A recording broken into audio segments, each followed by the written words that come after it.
Hello, Penn State fans. This is Dan Angell coming to you from the United Center for the final time at the Big Ten tournament. And Penn State falls just short against Purdue, 67-65. The Nittany Lions had a chance some at the end, couldn't get the shot they wanted because of Zach Edey deflecting the ball. And that's pretty much how you can best sum up the game anyway. Penn State couldn't do what it wanted because Purdue has Zach Edey. It's really just that simple. He's an outstanding player and a matchup nightmare.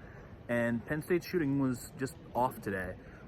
I think playing 4 games in 4 days kind of did that to them a little bit. Some of the players disagreed. Mike Shrewsbury didn't really seem to disagree. Seemed to think that was part of why the shots that the Nittany Lions got, which were pretty good looks, just weren't going down today. Because it's a hard thing to play that much basketball that many times against these kinds of teams, because the Big Ten has been a meat grinder all year long, and Penn State had to play 3 very difficult games before getting to Purdue. Every single game that the Nittany Lions played was decided by 4 points or less. The only one that didn't get decided by 1 possession was Indiana, because technically Illinois got it to 3 points, even though Penn State was never in danger in the final seconds because they were up 6 before the Illini drilled a meaningless 3. So that's what happened here in Chicago, and of course Penn State followed that up by learning their destination. It is Des Moines to face Texas A&M, which means this is probably going to be a defensive stalemate.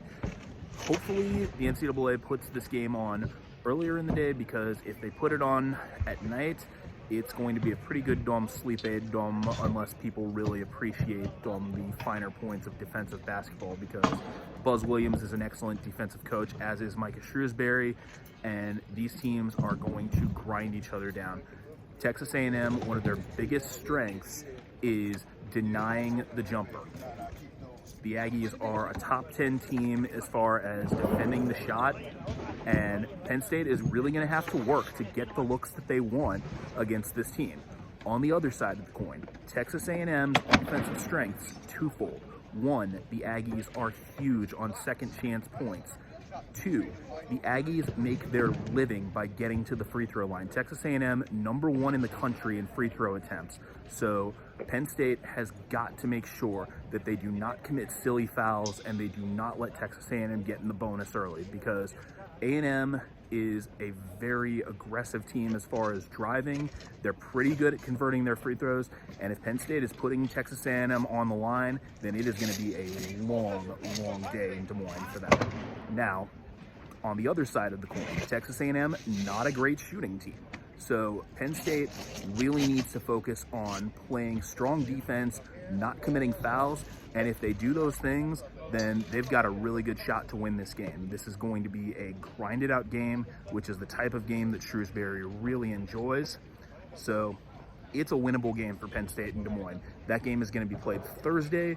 Do not know the time or network yet. It'll be at the Wells Fargo Arena in Des Moines, Iowa. So it's going to be interesting to see what happens. But Penn State is in the NCAA tournament for the first time since 2011. Nittany Lions fall just short of their first Big Ten title, but have a lot to be proud of for their run here in Chicago. So that's all for this weekend here in the Windy City. This is Dan Angell for Nittany Sports Now.